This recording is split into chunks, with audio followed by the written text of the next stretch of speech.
One yes 9 is a compound year. ये मैंने कहा था आपको नवंबर में, जून से मैं रट रहा हूँ, अब तक मैं रटता आ रहा हूँ कि 9 is a compound year, 2025 is a compound year. Now the main thing with that is, if this is a compound year, what effect will it have on our world order, यानी कि दुनिया में क्या।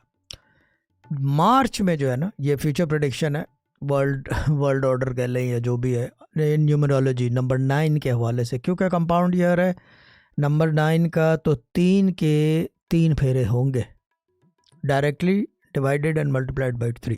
3 3 is 9, 9 को 3 करो तो 3 दोबारा compound है, ठीक है ना, 3 से ही चलता है वो। और 3 जो है वो इन सिम्बलिक नॉलेज वो जो है अ कट ऑफ इन्फिनिटी है, इनटू हाफ 3 है। नाउ द थिंग इज़ कि जब ये 3 आता है तो इसका पहला फेरा आएगा आपका मार्च में।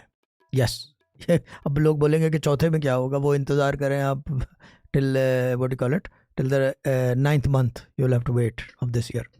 बाकी ये कि क्या कहते हैं उसे, तीसरे यानी कि महीने में, जनवरी फरवरी मार्च, यस मार्च में दुनिया में चेंज आएगी। The world order is changing, yes there is a change coming. 9 का कंपाउंड ईयर है, कंपाउंड का होता है कंपाइल, हर आदमी अपने पॉकेट के अंदर सिपटेगा इस वक्त।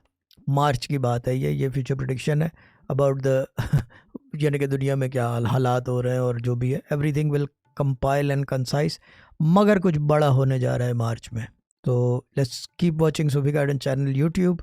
And the other thing is a race, कि देखें वहाँ क्या हो रहा है और मैंने क्या कहा था। Let's see what happens.